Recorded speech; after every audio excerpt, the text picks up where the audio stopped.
जो तस्बीहात मसनून तस्बीहात वो तो सबके लिए एक ही हैं, मर्द हो या औरत। दो तस्बीहात जिनका हदीस में ज़्यादातर तस्करा है, एक तो चौथा कलमा। आप सल्लल्लाहु अलैहि वसल्लम ने इरशाद फरमाया कि यानी चौथे कलमे की इतनी फजीलत है कि 100 दफ़ा जो ये कलमा पड़ेगा, ला इलाहा इल्लल्लाहु वहदहु ला शरीका लहु लहुल मुल्क व लहुल हम्द युहयी व युमीत व हुवा हय्युल ला यमूत व हुवा अला कुल्लि शैइन क़दीर, कि उसे बनी इस्माइल के ग़ुलाम आज़ाद करने का सवाब मिलेगा। और आप सल्लल्लाहु अलैहि वसल्लम ने सही हदीस में फरमाया कि जिसने ये कलमा सुबह 100 दफ़ा पढ़ा तो उससे ज्यादा कोई नेकी सारा दिन कमा ही नहीं सकता सिवाय उस शख्स के जो इससे भी ज्यादा मर्तबा पढ़े। ठीक। इसी तरह तीसरा कलमा जो है सुब्हानल्लाहि वल्हम्दुलिल्लाहि वला इलाहा इल्लल्लाहु वल्लाहु अकबर, आप सल्लल्लाहु अलैहि वसल्लम ने फरमाया कि सूरज जिन चीज़ों पे तुलू होता है, यानी ज़मीन और आसमान की जितनी चीज़ें जिन पर सूरज तुलू होता है, मुराद ये कि तमाम कायनात, तो इससे ज़्यादा अल्लाह को कोई महबूब कलिमा है नहीं। तो इसलिए सुबह शाम इन कलिमात का इनमें से किसी एक तस्बीह को मुंतखब कर लें, उसका विर्द करना चाहिए। 100 दफ़ा कम से कम मिक़दार है, अहादीस में जो आती कम से कम मिक़दार है 100 दफ़ा सुबह 100 दफ़ा शाम। और ये तस्बीहात मकरू वक्त में भी की जा सकती हैं। मकरू वक्त में सिर्फ सजदा करना जायज़ नहीं है, तिलावत करना, तस्बीहात पढ़ना जायज़ है। रहा ये मसला कि ख़वातीन अगर यानी तुलुए आफ्ताब से पहले फजर की नमाज़ पढ़ती हैं, तो अगर सूरज इस दौरान तुलू हो गया तो नमाज फासिद हो जाएगी। इसलिए तुलुए आफ्ताब से पहले पहले यानी सूरज का किनारा तुलू होने से पहले पहले नमाज ख़त्म करना ज़रूरी है। तो इस दौरान अगर वो वहीं बैठ के ज़िक्रुल्लाह करेंगी और इशराक पढ़ेंगी तो हदीस में आता है हज और उम्रे का सवाब मिलता है। इस फजीलत में मर्द और औरत सब बराबर हैं। अलबत्ता ये बात है कि फजर की नमाज में इतनी ताखीर करना ये खिलाफ सुन्नत है। अच्छा, मर्दों के लिए फजर में ताखीर अफजल है क्योंकि जमात की तकसीर की वजह से, तकसीर जमात हो, फुक़हा लिखते हैं कि औरत के लिए अव्वल वक्त में पढ़ना अफजल है। इसलिए ख़वातीन को चाहिए कि जैसे ही फजर का वक्त दाखिल होता है वो फजर की नमाज पढ़ लें और फिर उसके बाद तवील वक्त तक ज़िक्र और अस्कार में मशगूल हों। लेकिन अगर वो देर से भी पढ़ती हैं तो चूंकि हदीस में अलल इतलाक़ है कि जो फजर पढ़े और वहाँ बैठ के ज़िक्रुल्लाह करे और इशराक की नमाज पढ़े तो हज उम्रे का सवाब मिलता है, तो सवाब इंशाअल्लाह मिलेगा। लेकिन फजर में ताखीर की जो जल्दी की जो फजीलत है उस फजीलत से महरूमी हो जाएगी। तो मेरे भाई, यारिफूना निअमतल्लाहि सुम्मा युनकिरूनहा, अल्लाह कहते हैं अल्लाह की नेमतों को मानते भी हो उसके बाद भी क्या बन जाते हो, ऐसे शो करते हो जैसे हमें कुछ पता नहीं है। युनकिरून, इनकार का मतलब किसी चीज को अचंबा समझना, ऐसे बन जाते हो जैसे तुम्हें कुछ पता ही नहीं है। तो जब भी इस कायनात में मुख्तलिफ चीजों को देखा करें, कायनात में तगय्युरात देखा करें, किसकी तारीफ करो मेरे भाई? अल्लाह की। काफिर का बहुत बड़ा जुर्म है, वो खुदा की तारीफें नहीं करता। कैसी कैसी चीजें, कुदरत की ज्यादा निशानियां तो हमें काफिर ही दिखा रहे हैं, फिर भी अल्लाह की तारीफ नहीं करते। और अल्लाह का दिल कितना बड़ा है, देखो अल्लाह का ज़र्फ कितना बड़ा है, इतना बड़ा ताकतवर। आप बताओ, जब कोई बहुत बड़ा सेठ हो, बहुत बड़ा पावरफुल हो, बहुत ताकतवर हो और आपने उसे जाके 5 रुपए वाला इतर हदिया कर दिया, तो क्या वो बहुत ज्यादा कदर करेगा आपकी? बोलो ना। वो क्या करेगा भाई? उठा के साइड पे रख देगा, thank you, nice to meet you, चलो पतली गली से निकलो, यही करेगा ना वो। लेकिन कमाल की बात है कि अल्लाह इतना पावरफुल, ऐसी कायनात में उसने रंग भर दी। एक मच्छर की इतनी सी खोपड़ी में 100 से ज्यादा आंखें हैं, समझ रहे हो? 100 से ज्यादा आंखें एडजस्ट कैसे की हैं? और उसका जो खून चूसने का सेटअप है ऐसा है कि आप मच्छर पे दीवाने हो जाओ। क्या डॉक्टर सिरिंज से निकालता होगा किसी का खून टेस्ट करने के लिए जो मच्छर निकालता है? पूरा सेटअप है उसका, पहले केमिकल छोड़ के उस जगह को सुन करेगा। इतना निजाम, इतने से मच्छर की खोपड़ी में ऐसे सॉफ्टवेयर इंस्टॉल हो गए भाई।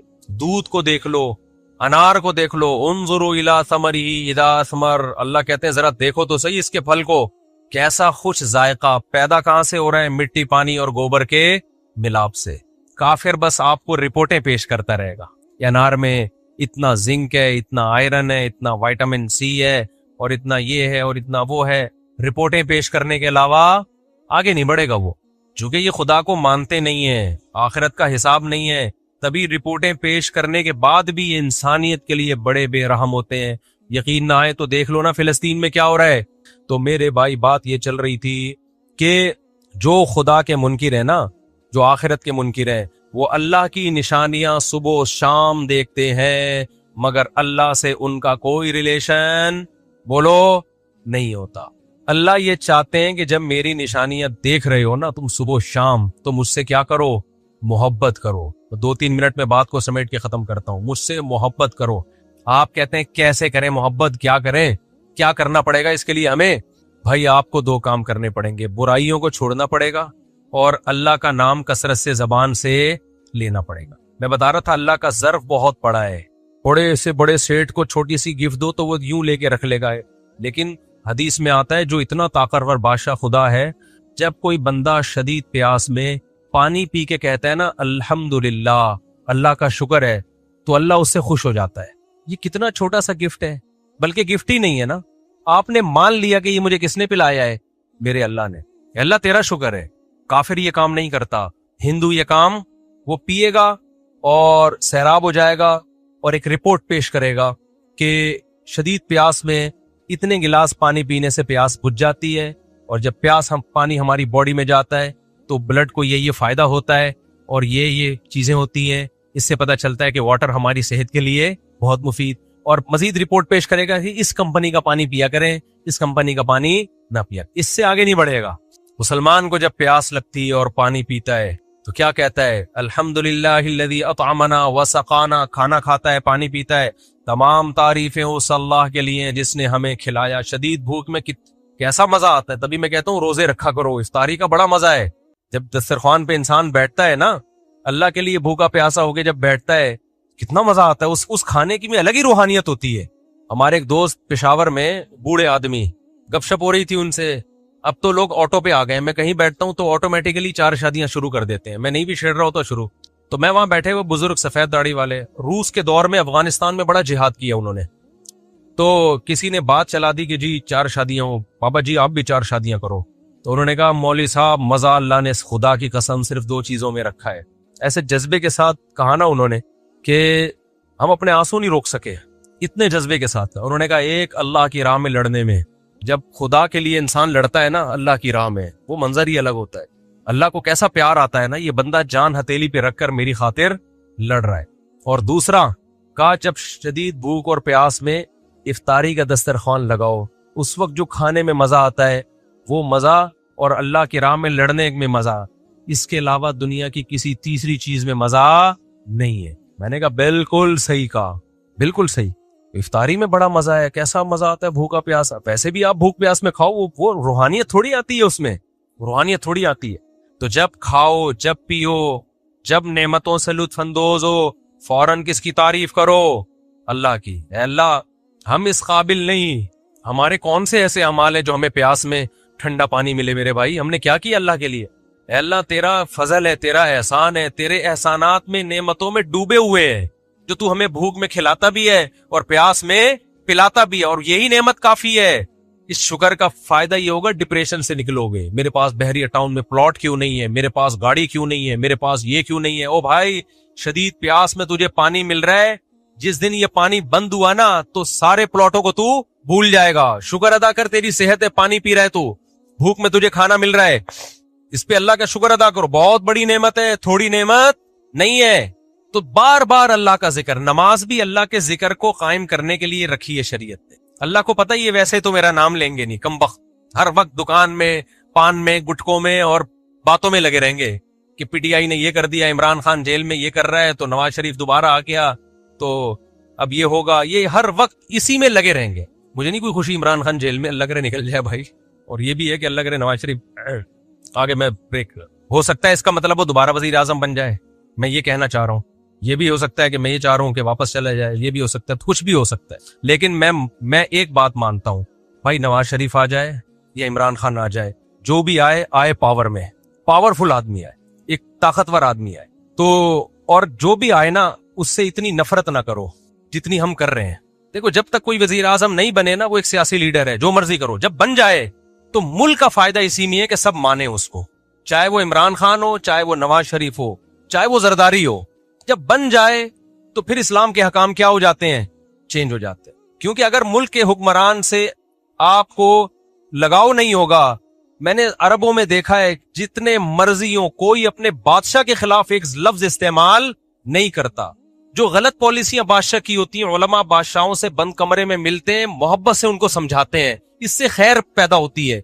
ये निजाम अगर सऊदी अरब में हो ना कि जो भी बन रहा है दूसरा आगे टांगे खींच रहा है, लानते कर रहा है, तो अपनी जबानों को कंट्रोल करो मेरे भाई, इससे मुल्क को कभी भी फायदा नहीं होता। जो भी आ जाए यार, जब आने के बाद हमारा कौन होगा, वो वजीर आजम होगा। जब बन गया तो जो तुम्हारा बाप जिसको बना दिया तो मान लो ना फिर हमारा बाप है बस। मुल्क को देखो मेरे भाई, शख्सियतों को मत देखो। गलत है किसी को जेल में भेज देना, किसी को जेल से निकाल देना, हम नहीं मानते, लेकिन जब बन जाए तो फिर मुल्क को, हमने कंट्री को देखना है। कंट्री की खैर इसी में है कि जो आएगा आएगा भाई, आएगा, कोई ना कोई तो आएगा, जो आएगा तो उसको मानना पड़ेगा, वरना मुल्क का तो अगर सारे इसी तरह खिलाफ हो जाए भाई, मुल्क का बेड़ा गर्क हो रहा है। तो खैर, हम, अल्लाह ने नमाज को क्यों रखा है मेरे भाई? अपनी याद कायम करने के लिए। तो बार बार अल्लाह का जिक्र करने से अल्लाह की मोहब्बत की चिंगारी दिल के अंदर पैदा होगी। नमाज पढ़ने से, फिर अल्लाह के लिए रोजा रखने से, जिक्र करने से। हम तो पहले जमाने में बूढ़ों को देखते थे हर वक्त हाथ में तस्बीह, हर वक्त हाथ में क्या होती थी? अब क्या आ गया भाई? मोबाइल। मेरी वालदा का जब इंतकाल होने का वक्त था, 1-2 साल तक बेड पे थी, होश होवाश सलामत नहीं थे, तो उनके हाथ में तस्बीह पकड़ाते, ऑटोमेटिकली चलना शुरू हो जाती। सूरह यासीन पढ़ते उनके सामने तो जो आयत रह जाती ऑटोमेटिकली उनकी जबान से निकल जाती, क्योंकि जिंदगी भर सूरह यासीन पढ़ी, कुरान पढ़ा, तस्बीह की। अब जो नई नस्ल आ रही है ना, अब जब ये बुढ़ापे में कोई फालिज होगा या ब्रेन हेमरेज होगा या बिस्तर पे पड़े हुए होंगे, होश आवाज ठिकाने नहीं होंगे, आप इनको सुभान अल्लाह अल्लाह कहेंगे, इनकी खोपड़ी में आएगा ही नहीं है क्या कह रहे हैं। आप इनके सामने सूरह यासीन पढ़ेंगे, अगली आयत आएगी नहीं। आप जैसे ही इनके सामने टिकटॉक खोलेंगे ना, मुर्दा उठ के बैठ जाएगा। इसलिए मैं कहता हूं, ये देखने के लिए कि सकते में है या सच्ची मुच्ची में मरा है, मोबाइल पकड़ा दो। मुर्दे के हाथ में भी मोबाइल पकड़ाओगे ना, टिक टिक चलना शुरू हो जाएगा वो। तो इतना मोबाइल, टिकटॉक, फेसबुक, इंस्टाग्राम, हर वक्त इसी में लगे रहना, इन चीजों ने इंसान को अल्लाह की याद से गाफिल कर दिया। तो थोड़ा सा अल्लाह अल्लाह कहना सीखो। सुबह शाम 100 दफा ला इलाहा इल्लल्लाह का विर्द कर लिया करो भाई। डिजिटल तस्बीहात आ रही हैं, उंगली पे कर लो, 100 दफा सुबह, 100 दफा शाम कर लिया। नमाज की पाबंदी कर ली, कभी कभार नफली रोजे रख लिए, ताकि याद रहे कि हम भाई किसको मानते हैं। अल्लाह के लिए खाने वाले बहुत मिलेंगे, और अल्लाह के लिए तीजे के नाम पे भी, 11वीं के नाम पे भी खाया ही जा रहा है। तो खाने वाले मार्केट में कम नहीं है, खाने से परहेज करने वाले, जो खुद शुगर की वजह से परहेज हो जाएगा, लड्डू भी छोड़ देंगे, जलेबियां भी छोड़ देंगे। अल्लाह के लिए खाने पीने से परहेज कर लो, रोजा रखने की आदत डाल लो, नफली रोजा, तो इस पे अल्लाह क्या हो जाएगा? खुश हो जाएगा। और अल्लाह एक वक्त की लज्जत छीन के अगले वक्त में डबल दे देता है। रोजे में नाश्ते की लज्जत जाती है और दोपहर खाने की लज्जत जाती है। इफ्तारी में वो लौटा देता है कि नहीं लौटा देता? इफ्तारी में अल्लाह वो डबल मजा दे देता है कि चल भाई, तूने सुबह नाश्ता भी नहीं किया, हालांकि सहरी करके बैठा हुआ है, 6 पराठे खाए थे सहरी में, और दोपहर खाना भी नहीं खाया, तो चल मैं तुझे ये लज्जत दुनिया में क्या कर रहा हूं, इफ्तारी में लौटा रहा हूं। सेहत भी अच्छी होगी, अल्लाह भी खुश होगा। तो कुछ अल्लाह अल्लाह का घरों में माहौल बनाओ। हम काफिर नहीं है मेरे भाई कि बस चीजों पे रिपोर्टें पेश करके मुतासिर होते रहे। हम सबसे पहले जो रिपोर्ट पेश करते हैं वो क्या है? वो जो कुरान ने पेश की है। ये नेमतें बनी नहीं है, बनाई है किसने? अल्लाह ने, और वो तुम्हारा मोहसिन है। रसूलुल्लाह सल्लल्लाहु अलैहि वसल्लम के पास ईसाइयों का एक वफद आया। उन्होंने कहा कि नबी सल्लल्लाहु अलैहि वसल्लम ने उनको बताया कि ईसा इब्न मरियम अल्लाह के बेटे नहीं है। तो उन्होंने कहा कुरान, तौरात में तो लिखा है अल्लाह के बेटे, तौरात में लिखा है अल्लाह के बेटे होंगे। तो उनको बताया गया, जो तफसीर की किताबों में लिखा है कि कुरान में कुछ चीजें मुतशाबिह, अल्लाह की कलाम में कुछ चीजें मुतशाबिहात होती हैं, सही है ना?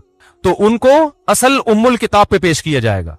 तौरात जगह जगह ये कह रही है कि अल्लाह जैसा कोई भी नहीं है, ना उसने किसी को जना, ना वो किसी से जना गया। लईसा कमिस्लिही शैउन, जो कुरान कह रहा है, अकायद में तो तौरात भी यही कह रही थी, उस जैसा कोई भी नहीं है। तो अब अगर अल्लाह ने बिलफर्ज किसी को बेटा कह दिया तो ये मजाजन कहा है, हकीकतन नहीं कहा। मजाजन तो अपने से बड़े को भी बेटा कह दिया जाता है। आप 20 साल के, 40 साल के, आपने बेटा तो जरा इंसान का बच्चा बन के चल। तो यहां इसमें हकीकी बेटे होने का कोई शायबा मौजूद नहीं है। बिलफर्ज अगर अल्लाह ने तौरात में कहीं ईसा इब्न मरियम को बेटा कहा है तो सिर्फ महबूब के माना में कि महबूब है, इसके अलावा कोई और माना इसका नहीं है। क्योंकि तौरात के इस आयत ये मुतशाबे है, इसको आप पेश करोगे किस पर? मोहकम पर। मोहकम आयतें तौरात की कह रही हैं कि अल्लाह ना किसी को जना, ना वो किसी से जना गया, और उस जैसा कोई भी नहीं है। तो तुम उनको छोड़कर इस आयत के दर पे हो गए हो। तो ये फितना परस्ती की अलामत है। बहुत मुश्किल नहीं है समझाना, अल्हम्दुलिल्लाह बहुत आसान है समझाना। एक तो तकिया कलाम ऐसा गलत किस्म का बन गया है, बहुत आसान है समझाना आप लोगों को, अल्हम्दुलिल्लाह सब किस्मत में आ गया। लेकिन अभी जब ये बयान जाएगा ना यूट्यूब पे, फिर आप देखो कैसी कैसी गालियां मिलती हैं। ये वाला नहीं, इससे जो थोड़ा सा मैंने अभी टच मारा है ना पिछले वाले हिस्से पे, उस पे बहुत टेंशन खड़ी हो जाती है। तो अल्लाह ने क्या कहा कि मुतशाबे को किस पे पेश करते हैं? मुहकम पे। अब मैं मुतशाबे की किस्में बताऊं। कुरान में जो मुतशाबिहात हैं 2 किस्म के हैं।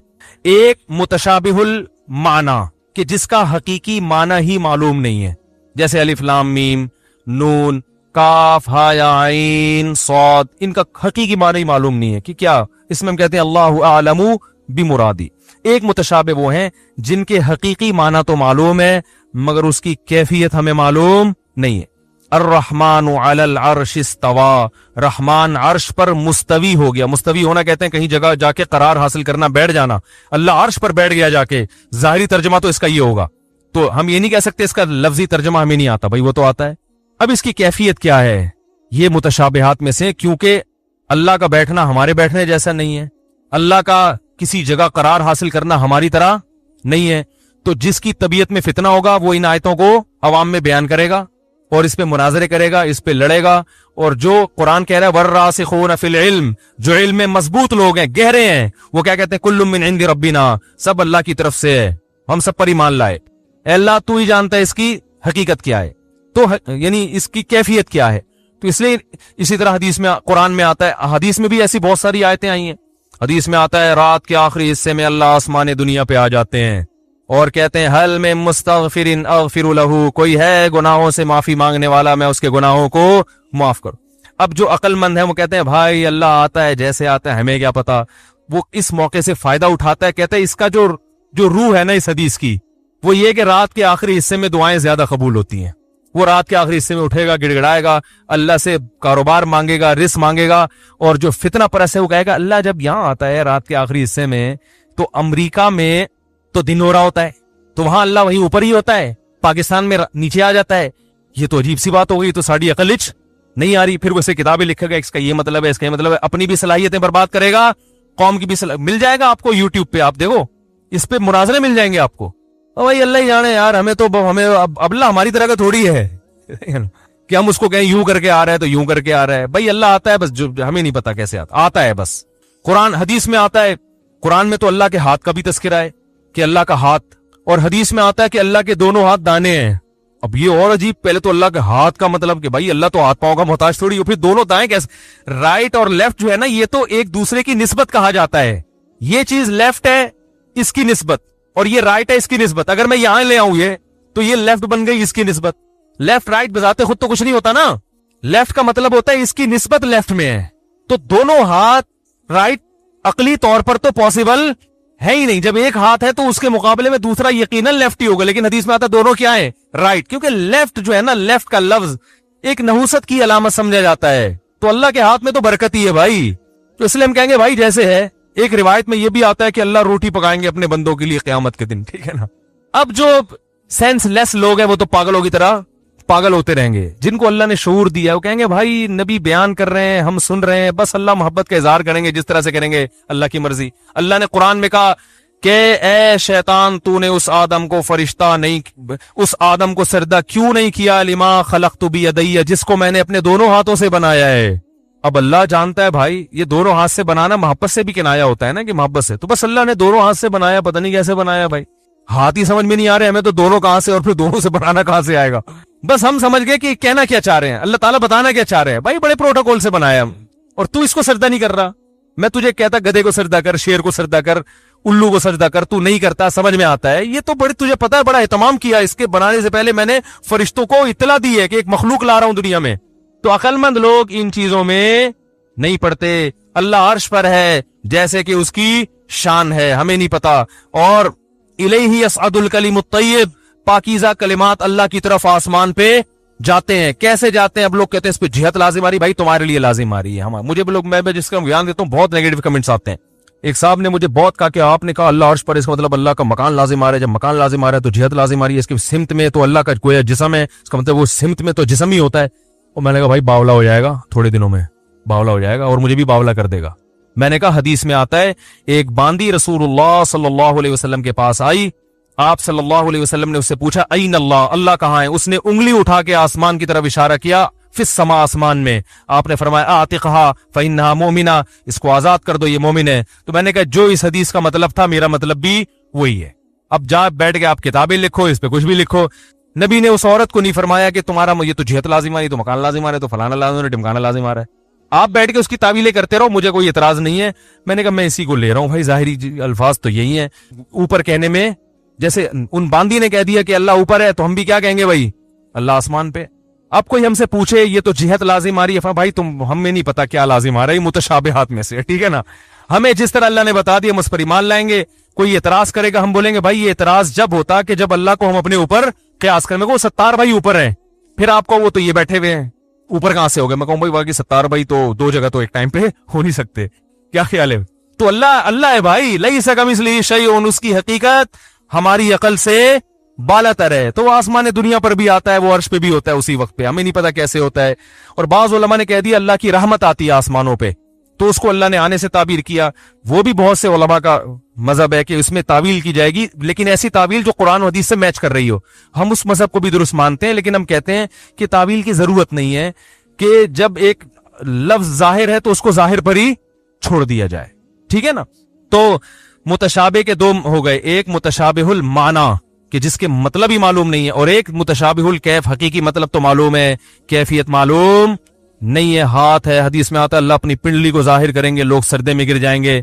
और हदीस में आता है वस्समावातु मतवियातुम बियमीनी वल अर्दु जमीअन क़ब्ज़तु, क़यामत में एक मुट्ठी में जमीन होगी और सारे आसमान अल्लाह के दाएं हाथ में लिपटे हुए होंगे, ठीक है ना। तो बस जो अल्लाह का मतलब है। बाकी कुरान की जो आयतें अलहम से लेके वन्नास तक, उसमें कुरान कह रहा है लैसा कमिस्लिही शैउन, अल्लाह जैसा कोई भी नहीं है, तुम उसकी इदराक नहीं कर सकते। उसको हम सिफात से पहचानते हैं, सिफात अल्लाह ने जगह जगह बयान की। ला इलाहा इल्लाहु, कोई इबादत के लायक नहीं उसके सिवा। अल हई, जिंदा है। अल क़य्यूम, हर चीज को थामने वाला है। ला तअखुज़ुहु सिनतुन, उसे ना कभी ऊंग आती है, वला नौम, ना कभी नींद आती है। लहू मा फिस समावाति व मा फिल अर्द, जो कुछ आसमानों में जमीन में सब उसी का है। वला यऊदुहु हिफ्ज़ुहुमा, करोड़ों अरबों सालों से हिफाजत करता रहेगा, इनकी हिफाजत उसको जरा भी थकाती नहीं है। वला युहीतून बिशैइन मिन इल्मिही इल्ला बिमा शा, तुम्हारे पास जो इल्म है अल्लाह के मुकाबले में बहुत थोड़ा है, और वो भी इतना जितना अल्लाह ने चाहा। जो नहीं चाहा वो तो भटकते रहोगे, नहीं हासिल होगा फिर भी। बिशैइन मिन इल्मिही, यहां भी शैइन में तनवीन तकलील के लिए, कुछ भी नहीं है, कख भी नहीं है तुम्हारे पास जो तुम कहते हो ना ये इतनी नॉलेज। ये नॉलेज है भाई, दो गुर्दे होते हैं, ठीक है ना, ठीक है। जब पहली दफा साइंसदान ने गुर्दे इजाद किए थे तो कितने भाई, किडनी कितने? दो। वो बड़ा खुश हुआ था, लेकिन अब साइंसदान उस पर मजाक उड़ाते होंगे भाई ये कौन सा इल्म था यार, तूने दो गुर्दे दे। तो आज से 500 साल के बाद जो आज के साइंसदान है, 500 साल बाद वाले उनका मजाक उड़ाने, यानी कि क्या नॉलेज थी बेचारों की, ये इस पे खुश थे कि हमने पथरी रेज के जरिए पथरी निकाल दी है, और हम तो बंदा भेज के, ठीक है ना, पता नहीं कहां तक टेक्नोलॉजी पहुंचने वाली है। तो ये वो भी कुछ भी नहीं है अल्लाह के इल्म के मुकाबले में। फरमाया कुछ भी नहीं है, बिमा शाह, जितना चाहूं मैं दे दूं, बाकी तुम सब जाहिल हो। वला युहीतून बिशैइन मिन इल्मिही इल्ला बिमा शाह वसिअ कुर्सिय्युहु अस्समावाति वल अर्द। अब ये कुर्सी का लफ्ज़ फिर आ गया, उसकी जो कुर्सी है वो आसमानों और जमीनों को घेरे हुए। अब कुर्सी तो बादशाहों की होती है। अब कोई पागल बोलेगा यार अल्लाह की कुर्सी का मतलब अल्लाह बैठता भी होगा उस पर, जब बैठता होगा तो फिर मकान लाजिम आ रहा है, फिर जिस्म, फिर उसके चार पाए, अल्लाह का वजन माज अल्लाह कैसे उठा रहे हैं, फिर वो कुर्सी गोल कैसे? अरे भाई बादशाहों की कुर्सी होती है, अल्लाह ने कहा मेरी भी कुर्सी है। बादशाह की कुर्सी छोटी होती है, अल्लाह की कुर्सी अल्लाह के हिसाब से पूरे आसमान जमीन को घेरा हुआ है। बस काफी है इतना नॉलेज के लिए, ठीक है ना, इससे ज्यादा आगे जाने की चंदा जरूरत नहीं है। वसिअ कुर्सिय्युहु अस्समावाति वल अर्ज़ वला यऊदुहु हिफ्ज़ुहुमा व हुवल अलीयुल अज़ीम। आखिर में अल्लाह ने आयतुल कुर्सी को खत्म किया कि अली भी है और अजीम भी है। उलू मर्तबे के लिहाज से, आजमत, हर लिहाज से उसमें बुलंदी ही बुलंदी है। तो इन सिफात में आयतें मुहकम है, इसमें कोई इश्तिबा नहीं रखा अल्लाह ने। तो ये मुतशाबिहात आयतें हैं दो तरह की, कि कुछ मुतशाबिहुल माना होती हैं और कुछ मुतशाबिहुल कैफ, कैफियत उनकी क्या होती है? मजहूल होती है, लेकिन उसका मफहूम वाज़ेह होता है। और वहां जहां कुरान में इजमाल आएगा तो वो फिर हदीस में उसकी तशरीह होगी, और जहां कुरान और हदीस दोनों में इजमाल है तो वहां फुकहा तशरीह करते हैं। समझ रहे? अल्लाह ताला हमें समझने की, अमल की तौफीक अता फरमाए। सूरह नून में नून खत्म हो गया, नून का जो लफ्ज मुतशाबिहात में से है ना, तो इस पे बयान क्या हो गया है आज हमने। मैं इसलिए कह रहा हूं ताकि आपको यकीन हो, थोड़ा सा आगे खिसक गए हम लोग, वरना आप कहेंगे अभी तक सूरह नून शुरू ही नहीं की इन्होंने, तो ये तो इमाम मेहदी तक भी किस्सा लगता नहीं है। तो मैं तसल्ली के लिए बता रहा हूं, नून के नून तक हम पहुंच चुके हैं। अगले हफ्ते वल कलमी से शुरू करेंगे इंशाअल्लाह, ठीक है। अल्लाह समझने की, अमल की तौफीक अता फरमाए। जल्दी सवाल ने सवाल स्पीड भाई, बच्चों को जरा खामोश कराएं भाई। नाफ बाल क्या है भाई? नाई बाल काटने वाली की कमाई कैसी है? शेव करना ही मैंने तफसील से बता दिया था, बताया नहीं था? जो हेयर ड्रेसर की कमाई है ना, अगर वो नाजायज तरीके से बाल काटता है, आधा सर टिंड कर दिया, आधा सर के बाल बाकी रखे, हदीस में इससे मना किया गया है। या दाढ़ी काटने का काम करता है, शेफ बनाता है, तो फिर उसकी इस अमल की अर्निंग जायज नहीं है। जो जायज काम कर रहा है उसकी अर्निंग जायज है। बगलों के बाल कम से कम नाई से ना साफ करवाए, कि नहीं, हया के खिलाफ है। अपनी गंदगी दूसरों को दिखाना ये अच्छी चीज मैंने देखा है। लोग में कभी जाओ ना एड्रेस के लोग बैठे होते हैं, वो बनियान उतार के वो बैठे होते हैं। यार अपनी गंदगी दूसरे को क्यों दिखा रहे हो? ये हया के खिलाफ, ये खुद कर लिया करें। मुफ्ती साहब मुझे एक लड़की 4 साल से पसंद है, मगर मैंने आज तक इससे बात करने की कोशिश नहीं की, क्योंकि मैंने इसे सीधा साधा निकाह का पैगाम भेजना चाहता हूँ। मसला है कि थोड़ी मॉडर्न है। अब मेरा पूरा 1.5 घंटे के बयान में से ये वाला क्लिप यूट्यूबर्स निकालेंगे और मिलियंस तक इसके व्यूअर्स पहुंच जाएंगे, और मेरा इमेज दुनिया के सामने जाएगा कि यार ये हर दूसरे दिन की यही बात हो रही होती है। समझ रहे हो? ये चल रहा है मार्केट में। जो पूरा बयान है वो एक तरफ। तो भाई जो आपको पसंद है, क्या पूछा इन्होंने सवाल होने में, मगर मैंने आज तक इससे बात, भाई सुभान अल्लाह, आपकी गैरत को सलाम है भाईजान, जो भी हैं, कि आप इतने नेक के पसंद होने के बावजूद आपने अब तक उससे बातचीत नहीं की। माशाल्लाह, निकाह का पैगाम भेजा है, भेजना चाहता हूं। इतनी बात तो जरूरी है भाई। आपको पसंद है और इतने शर्मीले के बिल्कुल ही बात नहीं कर रहे, तो इतनी बात कर सकते हैं कि निकाह का पैगाम भेज सकते हैं। भेज दें।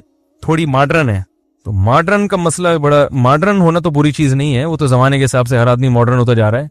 जो देसी है वो तो गधे पे सवारी करते हैं भाई, मॉडर्न आदमी गाड़ी करेगा, बाइक रखेगा। तो बेदीन ना हो। अगर वो बेपर्दा है तो मेरा मशवरा है कि आप उसको पसंद करना छोड़ दें। मसला ये होता है कि जब निकाह करके वो आएगी, बच्चे पैदा होंगे, बेटियां जब पैदा होंगी तो बेटियां फिर माँ को फॉलो करती है। अम्मा अगर बेपर्दा हैं तो आपकी बेटियां पर्दा नहीं करेंगी, इल्ला माशाअल्लाह कोई हो जाए तो एक अलग बात है, लेकिन बच्चियां माँ ही को फॉलो करती हैं, ज़हन में रखें। समझ रहे? तो फिर आप बहुत पछताएंगे, फिर आप कहेंगे फिर लड़ाइयां होंगी, केसेस आते हैं वो, क्योंकि इंसान अपनी बेटियों के बारे में बड़ा गैरतमंद होता है, तो वो फिर बड़ा, और फिर लड़की बेपर्दा हो या वो मॉडर्न हो जाए तो भी बर्दाश्त है, वो फिर बदतमीज भी हो जाती है बाज दफा, सब नहीं, फिर वो बदतमीज भी हो जाती हैं। जब हया खत्म हो गई ना तो तमीज शाट। ये तमीज और हया दोनों साथ साथ, अक्सर बेशतर साथ साथ चलती हैं। मैं अक्सर इसलिए कह रहा हूं कि बाज हया वाली हैं मगर बदतमीज हो जाती हैं, और बाज बेपर्दा हैं मगर वो फिर भी तमीज से रहती हैं, लेकिन ज्यादातर जो है ना वो इसके खिलाफ हो रहा है। जलजले के बारे में भाई, जलजले के बारे में, जलजला आया, अल्लाह ताला जितने भी लोग उसमें हलाक हुए हैं, शहीद हुए हैं, अल्लाह उनकी मगफिरत फरमाए, जख्मियों की अल्लाह ताला शिफा अता फरमाए। आज उन पे आया, कल अल्लाह ना करे हम पे भी आ सकता है, तो पहले से इंसान मौत के लिए तैयार रहिए। तो आफतें आती रहेंगी क़यामत के दिन, क़यामत तक। मेरे इम्तिहानात के लिए दुआ करवाए हर नमाज में, दिल से, हर नमाज में। भाई कुछ शादी में आया है क्या? भाई यहाँ जो हमने आपको बुलाया कोई शादी की तकरीब है जिसमें बुलाया हुआ, जो चाय लिख के भेज दो, बस दिल से दुआ करते हैं अल्लाह आपको कामयाब करे, इतना काफी है मेरा ख्याल है। मस्जिद के बाहर से, भाई क्या हो रहा है ये? मस्जिद के बाहर से जो चाबी मिली थी वो देखिएगा, वो चाबी किसको दी है मैंने, वो तो 3-4 दिन तक तलाश करते रहे किसने पर्चा लिखा है। एक चाबी मिली थी, वो वली से मिलने बाद में। उत्साह मेरी कजन का शोहर अपनी बीवी को छोड़कर कई महीने गायब रहता है, बीवी बच्चे का खर्चा नहीं देता, बीवी खुद जॉब करके बच्चों को पाल रही, हर बात पर तलाक की धमकी देता है और दूसरी औरतों के चक्कर में लगा रहता है। अगर भाई आप सच कह रहे हो तो 2-3 दफा समझाओ ना, फिर उसे जब खर्चा ही नहीं कम वक्त उठा रहा तो किस बात का मियाँ कि पेड़े खाने के लिए मियाँ बना हुआ है। तो वो एक था ना, वो सब इकट्ठे पिकनिक मनाने गए ना, तो एक से कहा यार तू लकड़ियां ले, तो यार मेरे से नहीं होता। उसने कहा चल तू आग जला ले, मेरे से नहीं होता। चल आलू काट ले, मेरे से नहीं होता। तो आखिर में खाने लग गया, चलो खाने में आ जाएगा। तो ऐसे आदमी को कहते हैं सिर्फ पेड़े खाने के लिए बैठा हुआ है। तो मियाँ जब कोई किस्म की जिम्मेदारी नहीं उठा रहा, ना बच्चों की, ना बीवी की, ना घर में टाइम दे रहा है, तो भाई फिर वो बीवी सिर्फ पेड़े खाने के लिए रखी हुई है उसने। तो ऐसे मियाँ को एक हद तक मोहलत देनी चाहिए सुधरने की, फौरन तलाक न लें, एक हद तक 6 महीने, साल, फिर ज्यादा न खींचें, उसके बाद उससे तलाक लें। अदालत का रास्ता भी ऐसी सूरत में इख्तियार किया जा सकता है। दाढ़ी रखना चाहता हूं लेकिन फिर भी अगर कोई गुनाह हो गया तो बदनामी होगी। लेकिन खातून तलाक लेने से पहले ये सोचें कहीं और शादी का इम्कान भी है कि नहीं है, ये जरूर सोच लें, वरना पहले नाम तो लगा हुआ था फुलतरू की तरह एक मियाँ का, कम से कम जैसा भी था। जब नाम भी जाएगा तो फिर और आजमाइशें आएंगी, फिर लोग गलत नजरों से देखते हैं। तो कहीं और शादी का इम्कान है तो फिर करें, वरना नहीं। दाढ़ी रखना चाहता हूं लेकिन फिर भी अगर कोई गुनाह हो गया तो बदनामी होगी। नहीं भाई, दाढ़ी आप रखें, गुनाह हो गया तो तौबा करें, दाढ़ी रखना जरूरी है, गुनाह से बचें। जब नजर और न्याज के बारे में इस्लाम क्या कहता है, और वसीले के बारे में तफसील से बयान रिकॉर्ड करा चुका हूं। नजर और न्याज के बारे में भी चीजें साबित नहीं है भाई, फिर किसी और वक्त में इंशाल्लाह इस पे तफसील से बात कर। अगर कोई हराम कमाता है तो इस शख्स से किस हद तक ताल्लुक रख सकते हैं, इसके साथ खाना पीना जायज नहीं है। सलाम दुआ करें, आप उसको मोहब्बत से समझाते रहा करें, उसकी अर्निंग से आप खा नहीं सकते। मुफ्ती साहब, इस्लाम में चिल्ला और 4 महीने की क्या अहमियत है? 7 माह और 1 साल की जमात में जाना कैसा है, जबकि इतना अर्सा अपनी बीवी से दूर रहना? भाईजान, दीन सीखना जरूरी है। एक इल्म का, दीन का इल्म एक मसाइल का है जो उलमा से आप सीखते हैं, लेकिन एक होता है माहौल, जब तक आप तब्दील नहीं होगा तो उस इल्म पे कायम रहना मुमकिन नहीं है। नमाज के आप 100 सुबह शाम आप फजाइल सुनते रहें, लेकिन जब तक नमाजियों में कुछ दिन रहेंगे नहीं, प्रैक्टिस नहीं करेंगे, आप नमाजी नहीं बनेंगे। तबलीग में जाने के बाद 5 टाइम नमाज पढ़वाई जाती है, सुबह शाम क़ाल अल्लाह क़ाल रसूल सुना जाता है, ठीक है ना, और अपने घर से दूर रहने इंसान कुर्बानी देता है। इन सब चीजों का इंसान पे असर पड़ता है, तभी लोगों की जिंदगी चेंज हो जाती हैं। तो इसलिए इस बहस में ना पड़े, फर्ज वाजिब है जितना अल्लाह टाइम देता है। रहा मसला बीवी, इतना सा बीवी से दूर रहना, तो बेगम को अपने साथ लेके जाएं। तबलीग में खवातीन भी जाती हैं जमात में, समझ रहे हैं, बेगम को अपने साथ लेके जाए, वो भी, वरना आप नेक बन जाएंगे, वो उसके मामूलात ही नहीं होंगे कोई, तो घर में फिर बड़ा एक अजीब से जिंदगी गुजर रही होती है, तो उसको भी साथ ले जाए। अक़वाम मुत्तहिदा में वजीर इमरान खान का खिताब के बारे में आप क्या कहते हैं? वो मैंने बता दिया अभी, वही कह रहा हूं जो सब कह रहे हैं भाई। मेरा सवाल ये कि मैं आपसे पूछना था कि एजुकेशन के लिए सॉफ्टवेयर की है वर्जन इस्तेमाल कर सकते हैं? हम लोग छाँव में आके पूछें ऐसे सवाल छाँव में आके पूछा करें। मुफ्ती साहब, मेरा सवाल ये कि जो मेरे पास एक एंड्रॉयड मोबाइल है जो मेरे इस्तेमाल के लिए है, मेरे वालिद मुझसे इस्तेमाल करने के लिए मांगते हैं और मैं दे देता हूं, जिसे अल्लाह उसके नबी ने हुक्म दिया कि तुम्हारा माल तुम्हारे बाप का है, लेकिन वालिद इस पर कुछ अच्छी चीजें देखते हैं, थोड़ा मिस यूज भी करते हैं। अब्बा को कोई पर्ची लिख के दे दें अननोन कि अब्बा आप कम से कम ये चीजें सूट, मैं करूं तो चलो मेरा भी गलत है, आप अब्बा से कहें कि भाई मेरा लिए भी गलत है, आपको तो चाहिए मुझे समझाएं, तो आप ऐसे कर रहे हैं यार, ऐसा करें। बोले मैं अम्मी को बता दूंगा। जैसे आप जितने मर्जी अल्लाह के अजाब से डराएं, आप बोले अम्मी को बताऊंगा मैं, देखो उसी दिन से छूट जाएगा। हमारे रिश्तेदार कहते हैं कि मौलवियों में ना पढ़े, मौलवियों ना पर्दे के बारे में कुछ ज्यादा ही सख्ती की हुई है, कुरान हदीस में इतनी सख्ती नहीं है। ऐसा नहीं है भाई, जितनी कुरान हदीस ने की हुई है इतनी ही की हुई है हमने।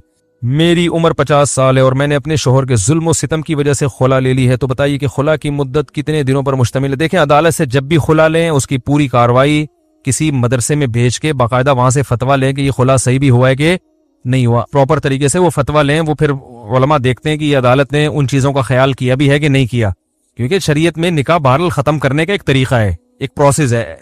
ऐसा ही नहीं कि कोई भी उठ के चला जाए, चाहे कितना ही जुल्म हो रहा हो, लेकिन उस जुल्म से बचने का भी एक प्रोसेस रखा है ना, उस तरीके से आप तलाक लें तो होगी, वरना नहीं होगी। तो जब भी ऐसा हो, अब चूंकि हर केस डिफरेंट नौइयत का होता है, इसमें कोई एक कायदा कुल्लिया नहीं बयान किया जा सकता, हर केस की को स्टडी किया जाता है अलग तरीके से। तो आप हमारे मुझे दे दें बेशक सवाल लिख के और उस पर अपना नंबर डाल दें, तो मैं जामे रशीद में जमा करा दूंगा और वहां से हम जवाब लिख के दे देंगे। पेशाब बहुत एहतियात से करता हूँ, लेकिन हर दफा महसूस होता है कि पेशाब की कुछ ना कुछ छींटें लग गई हैं। और भाईजान नहीं किया करें ऐसे महसूस, सही है ना? पेशाब करें, एहतियात करें, छींटें ना लगे, पानी डालें और पतली गली से निकल लें। हाँ, पेशाब फौरन ना उठे क्योंकि कतरात निकल रहे होते हैं, जब थोड़ा सा इत्मीनान हो जाए, कतरा निकलना बंद हो गया होगा तो बस चले जाए। ये ऐसी चीजें, इसमें अगर आप पड़ गए तो फिर क़यामत आ जाएगी, आपको कभी भी सुकून हासिल नहीं होगा और ऐसा पागल हो जाएंगे आप। और फिर ये वाला वहम के अलावा एक और नया भी शुरू हो जाएगा। फिर एक साहब ने कहा कि मैं वो शलवार जब अपनी नापाक धोता हूँ तो मेरा हाथ गीला दरवाजे पे लगता है, तो फिर वो दरवाजा नापाक हो गया। फिर जिस लोग भी उस दरवाजे पकड़ रहे हैं उनके सबके हाथ नापाक हो गए। फिर वो उन्हीं हाथों से कप पकड़ते हैं तो कप नापाक हो गया। और फिर जब कप नापाक हो गया तो फिर प्लेटें और चमचे भी नापाक हो गए। फिर बेगम उन्हीं हाथों से प्लेट धोती है, तो वो जब धोती है तो वो उसमें लग के वो नापाक हो गए। मैंने कहा भाईजान, अगर लोगों को पता चल गया, मैं भी नफसियाती हो गया, क्योंकि ऐसी बातें सुनने से भी आदमी पागल होता है। तो मैंने कहा ऐसी बातें सुन के मुझे अजीब सा कुछ हो रहा है, और अगर मुझे कुछ हो गया और मैं डॉक्टर के पास चला गया और लोगों को पता चल गया मुफ्ती साहब नफसियाती डॉक्टर के पास गए, मैंने कहा मेरा बयान हो जाएगा। बस बोलेंगे तो खुद बेचारा किसके पास जा रहा है नहीं तो हमें कहा से। तो मैंने कहा मैं अपने आप को इस बीमारी से बचाना चाहता, और मैंने कहा मेरे पास इसका इलाज है, 2 थप्पड़, जाओ अल्लाह के बंदे अपनी सलवार दो और पतली गली से निकलो, बस छोड़ो ये करके देख रहा है, बस थोड़ा एहतियात से धो लो, बस इतनी काफी है, ज्यादा गहराई में नहीं जाओ इन चीजों में। शरीयत ने मना की है। हजरत ज़ैनुल आबिदीन जो हजरत हुसैन रजी अल्लाह अन्हु के बेटे थे, वो एहतियात करते थे पेशाब करते हुए कि किसी बोतल में पेशाब करते थे, शीशे के बर्तन में, ताकि छींटे ना पड़े तकवे की वजह से। खुद ही फिर कुछ दिनों में उन्होंने ये अमल छोड़ दिया। उन्होंने कहा जो मुझसे बेहतर थे मोहम्मद सल्लल्लाहु अलैहि वसल्लम, उन्होंने ये एहतियात नहीं किया तो मैं क्यों करूं ये। बस चीटों से एहतियात जितनी हो सके बचने की कोशिश करें। सख्त जगह पे ऐसा ना करें, पेशाब बिल्कुल जो एकदम से छींटे हैं। तो फुकाहा ने लिखा है कि थोड़ी बहुत अगर बिलफर्ज बारीक सी छींटे पड़ जाएंगी तो वो क्या है, मुआफ है। वो जो मैंने अभी इतनी डिटेल्स हम उसके दलाइल से बात की है। अगर किसी शरीफ लड़के की नई शादी हो और ऐसी बीवी मिले जो पहले से बॉयफ्रेंड रखती हो, आजकल के लड़के शादी देर से करने के आदी हैं तो हुदूद से बाहर तो हो जाते हैं, लेकिन आजकल के की गर्लफ्रेंड बॉयफ्रेंड शरीफ लड़का ऐसे में क्या करे और लड़की के ऐप जान जाए, भाई अब उस पर पर्दा डाले। आपको अपनी बीवी का कोई ऐप पता चल गया जो शादी से पहले का है, बीवी को आपका ऐप पता चल गया जो शादी से पहले का है, तो अल्लाह ने कुरान में कहा है हुन्ना लिबासुल लकुम व अंतुम लिबासुल लहुन्ना, तुम दोनों एक दूसरे के क्या हो, लिबास। लिबास का काम आपके ऐप को जाहिर करना होता है या छुपाना होता है? लिबास तो सारी फोड़े फुंसियां खड्डे सब क्या कर देता है, ऊपर से बड़े अच्छे अच्छे लग रहे होते हैं आप। तो उल्टा काम हो रहा है आजकल। एक दूसरे की इज्जत का जनाजा सबसे ज्यादा कौन निकालता है? मियां बीवी। अच्छे भले आदमी जलील हो जाता है, अच्छी भली औरत जलील हो जाती है। तो जिनको अल्लाह ने लिबास कहा है कि तुम तो एक दूसरे के राजदार हो, वही इस बेलिबासी का जरिया बन रहे हैं। तो ये बहुत गलत है।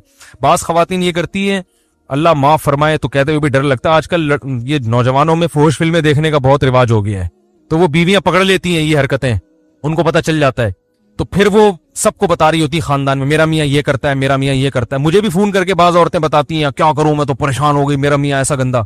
तो मैं कहता हूं आपके मियां ने बहुत गंदा काम किया, लेकिन आप उससे भी ज्यादा गंदा काम कर रही हो कि उसकी बुराई को सारी दुनिया के सामने, और इसमें आपकी अपनी बदनामी, आपकी औलाद की बदनामी। जरा सी किसी को दुश्मनी होगी ना, वो आपके बच्चों को ताना दे देगा कि तुम्हारा बाप ऐसा था, और आपकी बदनामी। औरत की इज्जत तो उसके शौहर से है।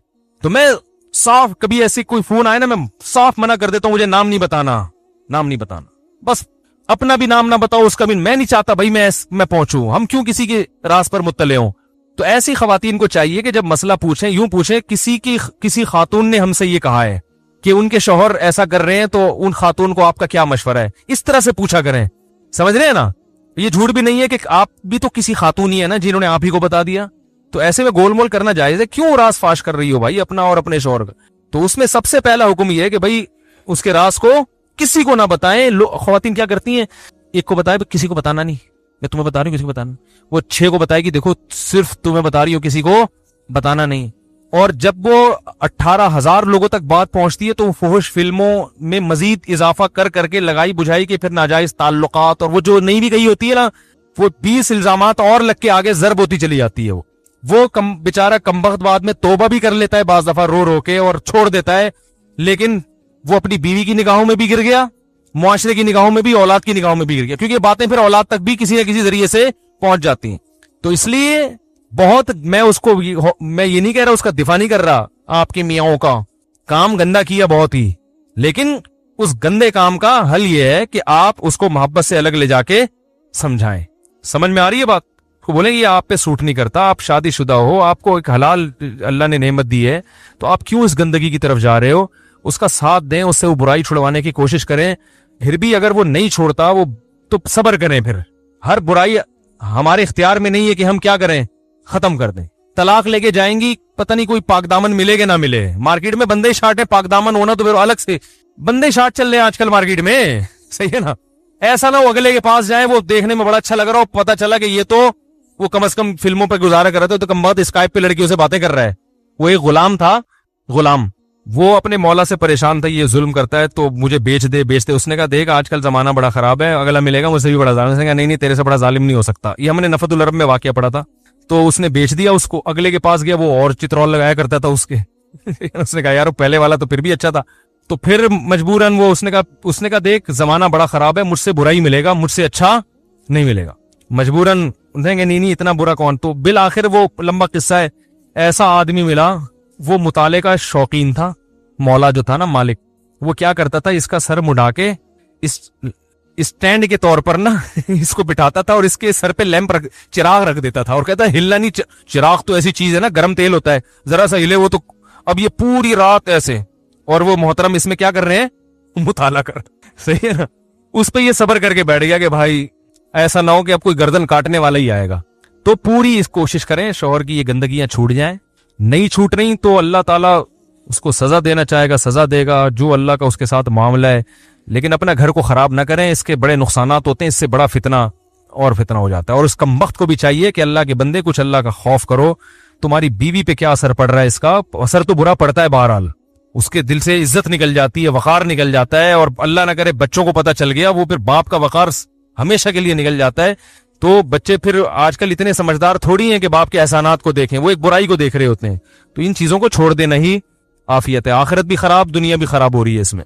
और अगर किसी से गुनाह हो गया, भाई तौबा का दरवाजा खुला हुआ है, गिड़गिड़ाओ अल्लाह के सामने, अल्लाह तौबा करने के लिए, कबूल करने के लिए तैयार है।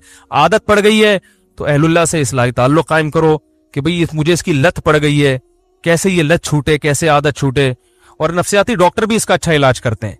जो साइकोलॉजिस्ट है ना, उनसे भी राब्ता किया जा सकता है कि मुझे फिल्में देखने की आदत पड़ गई है, मैं इस बुराई को, क्योंकि नफ्सियाती बीमारी है ना, ये दिमाग एक चीज का आदी हो जाता है, तो दिमागी डॉक्टर इसका अच्छा इलाज कर लेते हैं। उनसे राब्ता किया जाए। भाई मैं पास दफा डॉक्टर जरा जरूर से ज्यादा ब्रॉड माइंडेड होते हैं, वो कहते हैं क्या हो गया, देख लिया तो क्या हो गया, रिलैक्स है। उसको इस तरह का डॉक्टर हो तो आप उससे बोले ये मेरी हेडेक है, कि ये बुराई है या नहीं है, आप मुझसे ये छुड़वाएं, मैं आपको इस चीज के पैसे दे रहा हूं बस। क्योंकि बाद इस तरह के भी डॉक्टरों के केस आ रहे हैं। मैंने एक लड़के को आदत पड़ी हुई थी इसी किस्म की बुराई की, मैंने कहा डॉक्टर से राब्ता करो, तो वो डॉक्टर ने उसको बोला भाई इससे कुछ नहीं होता यार, कोई मसला नहीं है, रिलैक्स हो जाते, थोड़ा सा ऐसे इजी फील कर लेते हो तो क्या हो जाता। मैंने कहा इसको तो साले को पकड़ के चित्रौल लगाओ, उल्लू का पट्टा, ये क्या कहो, फिर वो उल्लू का पट्टा निकाल देना, है ना। तो मैंने कहा ये लोगों को गलत गाइड कर रहा है बुराई के, और इसके बड़े नुकसानात हैं। कोई अगर माहिर नफ्सियात कहता है ना कि इसके नुकसानात नहीं है, बाज माहिर, इसको तो सभी मानते हैं नुकसान है फोश फिल्में देखने के, बाज गुना ऐसे हैं जिसमें डॉक्टर कह देते हैं कुछ नहीं होता, होता है, बहुत खराबियां होती हैं। तो वो आप हमसे पूछें तो हम आपको बताएंगे उसमें क्या क्या बुराइयां, कि फिजिकली इंसान उसको बॉडी को बहुत नुकसान होता है। तो हाँ, ये जो हकीम बास बढ़ा देते हैं कि यूं खून की कमी हो जाती है, ऐसा कुछ नहीं होता, लेकिन फिजिकली बहुत सारे इंसान को पेचीदगियां पैदा हो जाती हैं। अल्लाह ने सिर्फ एक रास्ता रखा है ना कि निकाह करके अपनी ख्वाहिश पूरी करो, इसके अलावा कोई भी रास्ता इख्तियार करेंगे आपकी बॉडी उससे मुतासिर होगी और आप मेंटली बहुत डिस्टर्ब हो जाएंगे। तो इसके बहुत सारे नुकसानात हैं, इसलिए डॉक्टर से जाके कहें भाई मैं इलाज के लिए आया हूं, मुझसे ये मैं छुड़वाना ही छुड़वाना है, पैसे आपको इस चीज के दूंगा मैं। तो नसियाती डॉक्टर भी इसका बहुत अच्छा इलाज करते। फितर की नमाज में दुआ क़ुनूत, बहुत ज्यादा टाइम नहीं हो गया, थक गए हैं लोग यार, फिर अगले हफ्ते दें। सुब्हानक अल्लाहुम्मा व बिहम्दिका नशहदु अल्ला इलाहा इल्ला अंता नस्तगफिरुका व नतूबु इलैक।